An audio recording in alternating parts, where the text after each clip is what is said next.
नमस्कार, मैं हूं पूजा। बिहार न्यूज में आपका स्वागत है। आज है 28 जुलाई, दिन सोमवार। खबरों की ओर बढ़ने से पहले एक नजर आज की सुर्खियों पर। सावन के तीसरे सोमवार पर जाने क्या है जलाभिषेक का शुभ मुहूर्त। विनायक चतुर्थी का बन रहा शुभ संयोग। सुबह 5:40 से शुरू होगा अमृत मुहूर्त। अवैध बालू खनन को लेकर हर महीने जिलाधिकारियों द्वारा होगी समीक्षा। मानसून के कारण 15 जून से 15 अक्टूबर तक बालू खनन पर लगी है रोक। विभाग ने संवेदनशील स्थलों पर कार्रवाई करने के दिए निर्देश। ई शिक्षा कोष से होगी शिक्षकों की प्रतिनियुक्ति प्रक्रिया। 25 जुलाई को हुई बैठक में लिया गया यह फैसला। 31 जुलाई तक ही मान्य रहेगी मार्क ऑन ड्यूटी की सुविधा। पटना म्यूजियम में चाणक्य एआई से मिलेगा जवाब। सीएम ने पटना और बिहार म्यूजियम को जोड़ने वाली टनल का किया निरीक्षण। सभी आधुनिक सुविधाओं से लैस है ये नया भवन। बीपीएससी स्पेशल टीचर भर्ती के लिए आवेदन की आज अंतिम तारीख। कुल 7,279 पदों पर होगी भर्ती। आवेदकों का BSSTET पास होना आवश्यक। रील बनाने वालों के लिए सरकार लाई है सुनहरा मौका। डिजिटल इंडिया मिशन के 10 साल पूरे होने पर लॉन्च हुआ है ये प्रोग्राम। माई गवर्नमेंट की वेबसाइट पर 1 अगस्त तक करना होगा अप्लाई। गिल, जडेजा, सुंदर की त्रिमूर्ति ने भारत को दिलाया ऐतिहासिक ड्रॉ। शतक वीरों के दम पर बचा भारत। इंग्लैंड से सीरीज 2-1 पीछे। आखिरी मुकाबला 31 अगस्त से द ओवल में खेला जाएगा। चलिए अब बढ़ते हैं अब तक की 25 बड़ी खबरों की ओर विस्तार से। रेलवे टेक्नीशियन भर्ती के लिए आवेदन की बढ़ी अंतिम तारीख। रेलवे भर्ती बोर्ड ने टेक्नीशियन के 6,238 पदों पर भर्ती के लिए आवेदन की अंतिम तिथि 7 अगस्त 2025 कर दी है। इसमें टेक्नीशियन ग्रेड 1 सिग्नल के 183 पद और ग्रेड 3 के 6,055 पद शामिल है। ग्रेड 1 के लिए BSc, डिप्लोमा, BE, BTech और ग्रेड 3 के लिए 10वीं व ITI या 12वीं फिजिक्स मैथ्स जरूरी है। उम्र सीमा ग्रेड 1 के लिए 18 से 33 और ग्रेड 3 के लिए 18 से 30 साल है। CBT परीक्षा 90 मिनट की होगी और 100 प्रश्न शामिल होंगे। एक ही पे लेवल में एक RRB को ही आवेदन कर सकते हैं। चयन में CBT, मेडिकल और डॉक्यूमेंट वेरिफिकेशन होगा। नेगेटिव मार्किंग है। आवेदन शुल्क सामान्य वर्ग के लिए 500 रुपए और आरक्षित वर्ग के लिए 250 रुपए निर्धारित है, जो परीक्षा देने पर लौटाए जाएंगे। सावन के तीसरे सोमवार पर जाने क्या है जलाभिषेक का शुभ मुहूर्त। 28 जुलाई यानी कि आज सावन का तीसरा सोमवार है और विनायक चतुर्थी का शुभ संयोग है। इस दिन महादेव के साथ गणेश जी की पूजा करना विशेष फलदायी रहेगा। शिवलिंग पर बेलपत्र, भांग, धतूरा, कनेर के फूल, गंगाजल, दूध, शहद व दही अर्पित करें। पूजा के दौरान ओम नमः शिवाय मंत्र का जाप करें और शिव चालीसा का पाठ करें। शिवलिंग पर जल बैठकर चढ़ाएं और मुख उत्तर दिशा की ओर रखें। शुभ जलाभिषेक मुहूर्त की अगर बात करें तो अमृत मुहूर्त सुबह 5:40 से 7:22 तक है। तो वहीं शुभ मुहूर्त सुबह 9:04 से 10:46 तक है। भद्राकाल की अगर बात करें तो सुबह 10:57 से रात 11:24 तक रहेगा। इस दौरान पूजा तो कर सकते हैं पर कोई शुभ कार्य बिल्कुल न करें। यहाँ बताई गई किसी भी जानकारी को अमल में लाने से पहले संबंधित विशेषज्ञों की सलाह अवश्य लें। अवैध बालू खनन को लेकर हर महीने जिलाधिकारियों द्वारा होगी समीक्षा। राज्य में बालू और पत्थर के अवैध खनन, परिवहन और बिक्री के खिलाफ अभियान तेज किया जाएगा। हर माह की शुरुआत में जिलाधिकारी की अध्यक्षता में बैठक कर कार्रवाई की समीक्षा होगी। मानसून के कारण 15 जून से 15 अक्टूबर तक बालू खनन पर रोक है, फिर भी अवैध गतिविधियां जारी है। इसे देखते हुए जिला टास्क फोर्स खान एवं भूतत्व विभाग के सहयोग से छापेमारी करेगी और रिपोर्ट भेजेगी। विभाग ने संवेदनशील स्थलों की पहचान कर वहां विशेष निगरानी और कार्रवाई के निर्देश दिए हैं। ओवरलोड और बिना चालान वाले वाहनों की जांच प्राथमिकता पर होगी। इसके साथ ही के लाइसेंस प्राप्त स्टॉक होल्डर्स के बालू स्टॉक और बिक्री की भी जांच की जाएगी। ई शिक्षा कोष से होगी शिक्षकों की प्रतिनियुक्ति प्रक्रिया। बिहार शिक्षा विभाग ने शिक्षकों की प्रतिनियुक्ति प्रक्रिया में बड़ा बदलाव किया है। अब 31 जुलाई 2025 के बाद सभी प्रतिनियुक्तियां केवल ई शिक्षा कोष पोर्टल के माध्यम से ऑनलाइन की जाएंगी। 25 जुलाई को हुई बैठक में अपर मुख्य सचिव S सिद्धार्थ की अध्यक्षता में यह फैसला लिया गया। अब मार्क ऑन ड्यूटी की सुविधा 31 जुलाई तक ही मान्य रहेगी। प्रतिनियुक्त शिक्षकों की उपस्थिति जियो टैगिंग के माध्यम से दर्ज होगी। सभी आवेदन ऑनलाइन अनुमोदन प्रक्रिया के तहत ही स्वीकृत किए जाएंगे। स्थापना शाखा प्रभारी लिपिक के माध्यम से आवेदन भेजना होगा। इस निर्णय का उद्देश्य प्रक्रिया में पारदर्शिता लाना और शिक्षकों की उपस्थिति पर निगरानी सुनिश्चित करना है। सभी जिलों को समय सीमा का पालन अनिवार्य किया गया है। बिहार में 65 लाख वोटर हुए मतदाता सूची से बाहर। चुनाव आयोग ने बिहार में स्पेशल इंटेंसिव रिवीजन यानी कि एसआईआर अभियान के पहले चरण के अंतिम आंकड़े जारी कर दिए हैं। सत्यापन के बाद राज्य में कुल 7.24 करोड़ पंजीकृत मतदाता बचे हैं, जबकि पहले ये संख्या 7.89 करोड़ थी। मृत, विस्थापित और स्थायी रूप से स्थानांतरित मतदाताओं के 65 लाख नाम हटा दिए गए हैं। 24 जून से शुरू हुए इस अभियान में बीएलओ और बीएलए ने 99.8% मतदाताओं तक पहुंच बनाई है। 25 जुलाई तक पहला चरण पूरा हो गया है। अब 1 अगस्त से 1 सितंबर तक छूटे मतदाता नाम जुड़वा सकेंगे। आयोग ने इसे बड़ी सफलता बताया है और इसे पूरे देश में लागू करने की योजना बनाई है। बीएलए की संख्या में 16% की बढ़ोतरी दर्ज की गई है। बीपीएससी स्पेशल टीचर भर्ती के लिए आवेदन की आज अंतिम तारीख। बिहार लोक सेवा आयोग यानी कि बीपीएससी स्पेशल स्कूल टीचर के 7,279 पदों पर भर्ती कर रहा है। इनमें कक्षा 1 से 5 के लिए 5,534 और कक्षा 6 से 8 के लिए 1,745 शिक्षक नियुक्त होंगे। आवेदन की अंतिम तिथि 28 जुलाई 2025 यानी कि आज है। ये नियुक्तियां दिव्यांग बच्चों को पढ़ाने के लिए की जाएंगी। पात्रता के लिए BSSTET पास होना आवश्यक है। शिक्षकों के पास विशेष शिक्षा में DLED या BEd और वैध CRR नंबर होना चाहिए। इसके साथ ही 6 माह का अंतर दिव्यांगता प्रशिक्षण जरूरी है। आयु सीमा 18 से 42 वर्ष वर्ग के अनुसार है। चयन लिखित परीक्षा, मेरिट और इंटरव्यू से होगा। शुल्क सामान्य के लिए 750, जबकि आरक्षित वर्ग महिलाओं और दिव्यांगों के लिए 200 है। आवेदन bpsc.bihar.gov.in पर करें। खबर लिखे जाने तक तारीख आगे नहीं बढ़ाई गई थी, तो आवेदक आज ये अंतिम तारीख मानकर जल्द से जल्द आवेदन कर सकते हैं। पटना म्यूजियम में चाणक्य AI से मिलेगा जवाब। मुख्यमंत्री नीतीश कुमार ने पटना संग्रहालय के नए भवन का उद्घाटन किया है। संग्रहालय को आधुनिक सुविधाओं और पुरानी वास्तुकला शैली के साथ अपग्रेड किया गया है। इसमें गंगा गैलरी, पाटली गैलरी, प्रेक्षागृह, सभागार, कैफेटेरिया और संरक्षण प्रयोगशाला शामिल है। मुख्य आकर्षण 20 करोड़ वर्ष पुराना जीवाश्म वृक्ष और चाणक्य का AI होलोग्राम है, जो सवालों के जवाब देगा। संग्रहालय में नृत्य, चित्रकला और पुरातात्विक धरोहरों का सुंदर प्रदर्शन किया गया है। सीएम ने पटना और बिहार संग्रहालय को जोड़ने वाली टनल का भी निरीक्षण किया और कार्य जल्दी पूरा करने के निर्देश दिए। इसके साथ ही पार्किंग, इलेक्ट्रिक वाहन और पैदल पर्यटकों की सुविधा हेतु व्यवस्था और नेहरू पथ पर पुल व पार्क के निर्माण के आदेश भी दिए। रील बनाने वालों के लिए सरकार लाई है सुनहरा मौका। सरकार ने डिजिटल इंडिया मिशन के 10 साल पूरे होने पर अ decade of digital India reel contest launch किया है। ये प्रतियोगिता खास तौर पर रील्स और ब्लॉग बनाने वालों के लिए है। इसमें भाग लेकर डिजिटल इंडिया से हुए बदलावों जैसे कि ऑनलाइन सर्विसेज, ई-लर्निंग, हेल्थ और फाइनेंशियल सर्विसेज पर रचनात्मक वीडियो बनाकर अच्छा इनाम जीता जा सकता है। भाग लेने के लिए क्रिएटर्स को माई गवर्नमेंट की वेबसाइट पर 1 अगस्त 2025 तक अप्लाई करना होगा। सरकार टॉप 10 क्रिएटर्स को 15,000, 25 को 10,000 और 50 को 5,000 रुपए देगी। इस तरह कुल 85 विजेताओं को 2 लाख की राशि दी जाएगी। रचनात्मकता और संदेश स्पष्टता सबसे अहम होंगे। पटना और राजगीर में बनेंगे 2 साइबर फॉरेंसिक लैब। बिहार सरकार ने पटना और राजगीर में 2 साइबर फॉरेंसिक लैब स्थापित करने की पहल की है, जिससे साइबर अपराधों की जांच वैज्ञानिक और प्रामाणिक तरीके से की जा सकेगी। इन प्रयोगशालाओं का संचालन CID के अधीन होगा और नेशनल फॉरेंसिक साइंस यूनिवर्सिटी यानी कि NFSU गांधीनगर की टीम इसके लिए मार्गदर्शन व परामर्श देगी। लैब्स में डिजिटल साक्ष्य जुटाने और विश्लेषण की सुविधा होगी, जिससे आरोपियों को सजा दिलाने में मदद मिलेगी। BNS कानून लागू होने के बाद डिजिटल साक्ष्य की महत्ता और बढ़ गई है। साइबर अपराधों के बढ़ते मामलों के बीच ये प्रयोगशालाएं अनुसंधान के लिए बेहद उपयोगी होंगी। ADG CID पारसनाथ ने इसे समय की जरूरत और पुलिस के लिए अहम बताया है। बिहार बोर्ड ने इंटर और मैट्रिक के डमी कार्ड किए जारी। बिहार बोर्ड ने इंटरमीडिएट और मैट्रिक परीक्षा 2026 में शामिल होने वाले विद्यार्थियों के लिए डमी पंजीयन कार्ड जारी कर दिए हैं। यदि कार्ड में नाम, माता पिता के नाम, फोटो आदि में कोई त्रुटि हो तो अभ्यर्थी 9 अगस्त 2025 तक सुधार करा सकते हैं। इंटर के लिए वेबसाइट senior-secondary.biharboardonline.com है और मैट्रिक के लिए secondary.biharboardonline.com पर जाकर सुधार किया जा सकता है। वहीं सिमुलतला आवासीय विद्यालय जमुई में सत्र 2025-27 के लिए कक्षा 11वीं में नामांकन हेतु डमी प्रवेश पत्र वेबसाइट biharsimultala.com पर उपलब्ध है। त्रुटियों में सुधार की अंतिम तिथि 31 जुलाई 2025 है। निर्धारित समय के बाद किसी प्रकार का सुधार संभव नहीं होगा। 2 अगस्त को बिहार के सभी डाकघर रहेंगे बंद। मोबाइल और कुरियर सेवाओं के दौर में भी डाक विभाग की उपयोगिता बनी हुई है। हालांकि चिट्ठियों का चलन कम हुआ है, लेकिन कई जरूरी कार्यों के लिए लोग अब भी डाक सेवा पर निर्भर है। इसी बीच बिहार सर्कल के अंतर्गत आने वाले सभी 8,417 डाकघर 2 अगस्त को बंद रहेंगे। इसमें पटना GPO 33 मुख्य डाकघर, 933 उप डाकघर और 7,450 शाखा डाकघर शामिल है। दरअसल राज्य भर में एक साथ नया IT 2.0 सिस्टम लागू किया जा रहा है। पहले ये 5 अगस्त से लागू होना था, लेकिन रक्षाबंधन को देखते हुए इसे 4 अगस्त से शुरू किया जाएगा। तकनीकी बदलाव सुचारू रूप से हो सके, इसलिए 2 अगस्त को अवकाश रहेगा।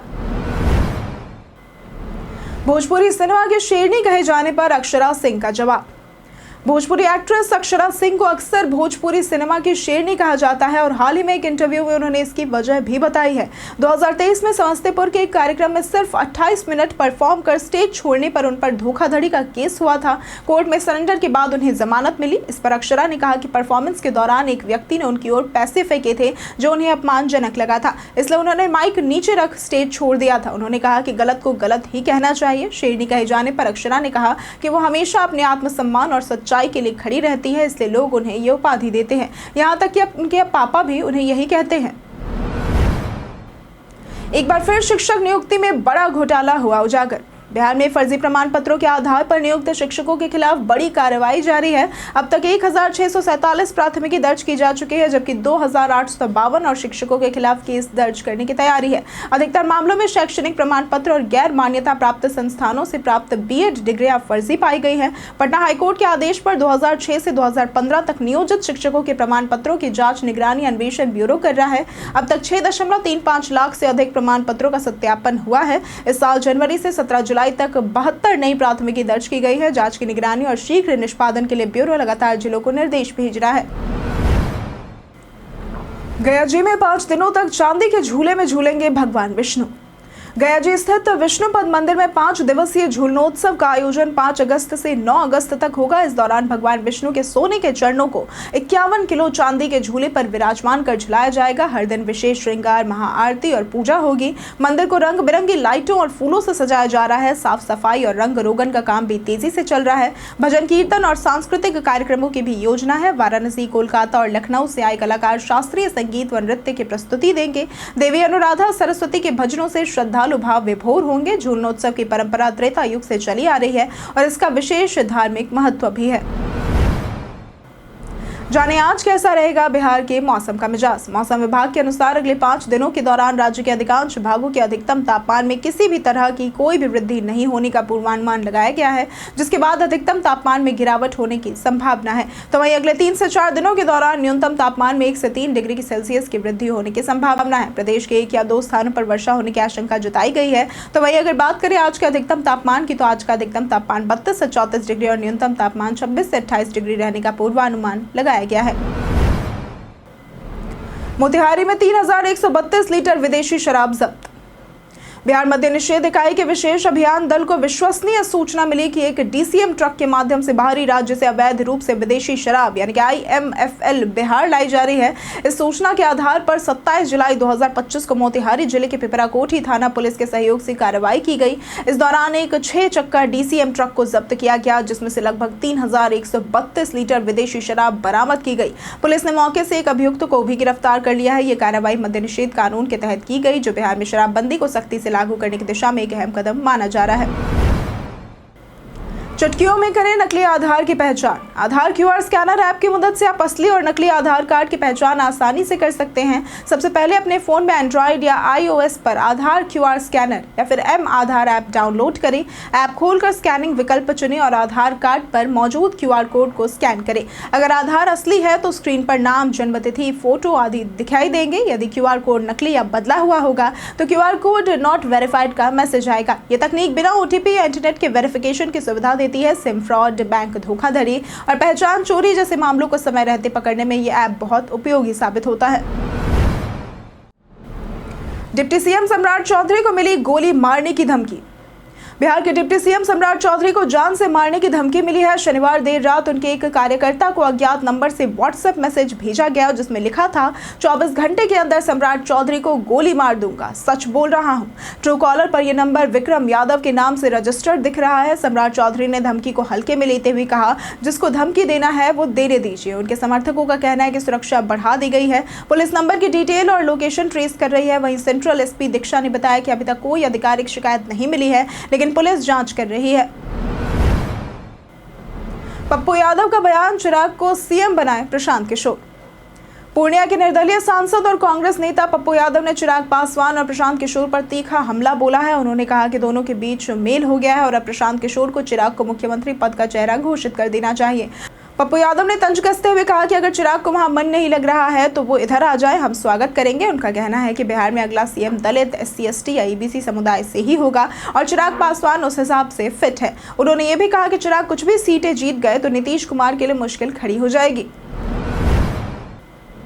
तेजस्वी यादव का शराबबंदी पर बड़ा बयान। नेता प्रतिपक्ष तेजस्वी यादव ने शराबबंदी पर बड़ा बयान देते हुए कहा कि बिहार में सरकार बनने के बाद इसकी समीक्षा की जाएगी। उन्होंने समाज के बुद्धिजीवियों, अधिकारियों और मंत्रियों से विमर्श कर आगे का फैसला लेने की बात कही। शराबबंदी से सामाजिक फायदे तो हुए, लेकिन राज्य को भारी राजस्व नुकसान और शराब माफियाओं की गतिविधियों में बढ़ोतरी हुई। तेजस्वी ने नीतीश सरकार पर हमला करते हुए कहा कि अपराधी अब विजय सम्राट बन गए हैं और इनका इशारा दोनों डिप्टी सीएम की ओर था। उन्होंने एम्बुलेंस में गैंगरेप, हत्याएं और कानून व्यवस्था की बिगड़ती स्थिति पर चिंता जताई। इसके साथ ही गैग रिपोर्ट का हवाला देते हुए 71,000 करोड़ रुपए की घोटाले का भी आरोप लगाया। शुभमन गिल, रविंद्र जडेजा और वॉशिंगटन सुंदर के शतकों की बदौलत भारत ने इंग्लैंड के खिलाफ चौथा टेस्ट ड्रॉ करा लिया है। पहली पारी में भारत ने यशस्वी जायसवाल, साई सुदर्शन और ऋषभ पंत के अर्धशतकों की मदद से 358 रन बनाए। इंग्लैंड ने जवाब में 669 रन बनाकर 311 रन की बढ़त हासिल की। दूसरी पारी में गिल 103, जडेजा 107 और सुंदर 101 की शानदार पारियों से भारत ने 4 विकेट पर 425 रन बनाए और मैच बचा लिया। केएल राहुल और गिल ने तीसरे विकेट के लिए 188 रन की साझेदारी कर इंग्लैंड में सबसे ज्यादा गेंदें खेलने का रिकॉर्ड बनाया। सीरीज में इंग्लैंड 2-1 से आगे है और आखिरी मुकाबला 31 अगस्त से द ओवल में खेला जाएगा। कई कारणों से दर्ज है भारत के इतिहास में आज की तारीख। आज के दिन 2005 में सौरमंडल के 10वें ग्रह की खोज करने का दावा किया गया था। आज की तारीख में 1933 में तरलोचन सिंह का जन्म हुआ था। ये दुनिया भर में सिख समुदाय के हक और बेहतरी के लिए जाने जाते हैं। आज की तारीख में 1957 में अनिल जैन विजय का जन्म हुआ था। ये हिंदी के कवि, लेखक और रूसी तथा अंग्रेजी भाषाओं के साहित्य अनुवादक है। आज की तारीख में 2021 में नंदू नाटेकर का निधन हुआ था। ये पहले भारतीय बैडमिंटन खिलाड़ी थे जिन्होंने इंटरनेशनल खिताब जीता था। आज की तारीख में 2013 में जगदीश राज का निधन हुआ था। ये भारतीय हिंदी फिल्मों के प्रसिद्ध अभिनेता थे। पीएम मोदी ने की नालंदा के बुनकर की तारीफ। प्रधानमंत्री नरेंद्र मोदी ने मन की बात में नालंदा के नेपुरा गांव के बुनकर नवीन कुमार की सराहना की, जिससे गांव और बुनकर समुदाय में खुशी की लहर है। नवीन ने परंपरागत बुनाई को नई तकनीक से जोड़ते हुए फ्रेम लूम पर काम शुरू किया है। उनके बच्चे निफ्ट जैसे संस्थानों में पढ़ रहे हैं, जो इस कला के भविष्य के लिए आशाजनक है। हालांकि उन्होंने बाजार की कमी और समय पर भुगतान न मिलने को बड़ी समस्या बताया है। कपड़ा बिकने पर ही भुगतान की शर्त से बुनकरों को कठिनाई होती है। उन्होंने सरकार से स्थायी बाजार, समय पर मजदूरी और पेंशन योजना की मांग की है ताकि बुनकरों का भविष्य सुरक्षित हो सके। भारतीय रेलवे की ओर से जल्द शुरू होगा हाइड्रोजन ट्रेन।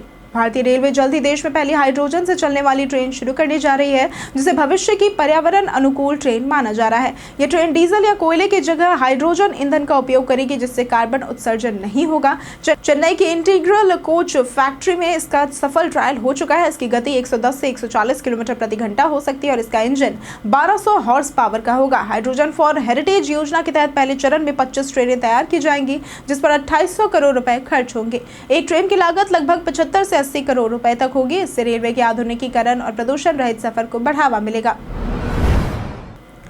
शिक्षक संघ ने मांगे पूरी न होने पर आंदोलन की दी चेतावनी। रविवार को बिहार राज्य प्राथमिक शिक्षक संघ की राज्य कार्य समिति की बैठक संघ अध्यक्ष बृजनंदन शर्मा की अध्यक्षता में हुई, जिसमें सभी 38 जिलों के अध्यक्षों समेत कई पदाधिकारी शामिल हुए। बैठक में अखिल भारतीय प्राथमिक शिक्षक संघ और बिहार राज्य संघ के आंतरिक मामलों पर चर्चा हुई। अध्यक्ष बृजनंदन शर्मा ने स्पष्ट किया कि अगर मांगे पूरी नहीं हुई तो राज्य भर के शिक्षक आंदोलन करेंगे। इसमें पुरानी पेंशन योजना की बहाली, प्रधान शिक्षक नियुक्ति की कठिनाइयों को दूर कर सेवा निरंतरता का लाभ, विशिष्ट शिक्षकों को वेतन संरक्षण समेत कई मुद्दे शामिल है। जल्द ही संघ का प्रतिनिधि मंडल शिक्षा विभाग के अपर मुख्य सचिव से मिलकर मांग पत्र सौंपेगा। हम प्रतिदिन आपसे 5 ऐसे जरूरी सवाल और उसके जवाब बताएंगे जो कि बीपीएससी, बिहार पुलिस, दारोगा समेत एसएससी जैसे अन्य प्रतियोगी परीक्षाओं में काम आएंगे। सवाल इतिहास, बिहार स्पेशल, विज्ञान, करंट अफेयर्स और भूगोल से रहेंगे। पूछे गए 5 सवालों में आपने कितना सही उत्तर दिया यह हमें कॉमेंट करके जरूर बताएं। हमारा पहला सवाल है, बिहार का रेशम नगर किस शहर को कहा जाता है? ए भागलपुर, बी पटना, सी वैशाली या फिर डी कटिहार? इसका सही जवाब है ए भागलपुर। हमारा दूसरा सवाल है, इनमें से कौन अविभाजित बिहार में एक बड़ा कृषि औद्योगिक शहर हुआ करता था? ए कैमूर, बी डालमिया नगर, सी भागलपुर या फिर डी किशनगंज? इसका सही जवाब है बी डालमिया नगर। हमारा तीसरा सवाल है, बिहार अवसंरचना विकास सक्षमता अधिनियम किस वर्ष लागू किया गया था? ए 2003, बी 2007, सी 2011 या फिर डी 2006? इसका सही जवाब है डी 2006। हमारा चौथा सवाल है, बिहार की पहली महिला राज्यपाल कौन बनी थी? ए तारकेश्वरी सिन्हा, बी राम दुलारी सिन्हा, सी मीरा कुमार या फिर डी मनोरमा पांडे? इसका सही जवाब है बी राम दुलारी सिन्हा। हमारा पांचवा सवाल है, इनमें से किस राज्य में साझा विरल 2025 नामक मॉनसून सांस्कृतिक उत्सव मनाया गया था? ए तेलंगाना, बी उड़ीसा, सी तमिलनाडु या फिर डी मेघालय? इसका सही जवाब है सी तमिलनाडु। बीते दिन हमारे द्वारा पूछे गए सवाल का जवाब आप लोगों में से बहुत लोगों ने हमारे कमेंट सेक्शन में लिख कर दिया है। जिन्होंने हमारे द्वारा पूछे गए सवाल का जवाब दिया है उनके नाम है विजय घायल, पवन पंडित, मोनी सिंह, आलोक प्रियदर्शी, परवेज अंसारी, राजीव कुमार, नीलेश कुमार, रीना देवी, बबलू कुमार, दीपक कुमार, नौशाद रजा, प्रदीप पंडित, राजीव राज, राजकिशोर महतो, मुरली पासवान, नरेंद्र कुमार, अब्दुल मन्नान, रंजीत मिश्रा, साहिल प्रभाकर, अरविंद कुमार, धनंजय कुमार और राजकुमार यादव। इसी के साथ बढ़ते हैं आज के सवाल की ओर। आज का सवाल है, आपके क्षेत्र में एसआईआर यानी मतदाता सूची गहन पुनरीक्षण की प्रक्रिया हुई है या नहीं? आप अपना जवाब हमें हमारे कमेंट सेक्शन में लिखकर जरूर बताएं। आज के लिए सिर्फ इतना ही। बिहार की तमाम खबरों के साथ बने रहने के लिए देखते रहें बिहारी न्यूज़। और साथ ही अगर आप यूट्यूब चैनल पर देख रहे हैं तो चैनल को सब्सक्राइब करें और अगर आप फेसबुक पेज पर देख रहे हैं तो लाइक और फॉलो जरूर करें।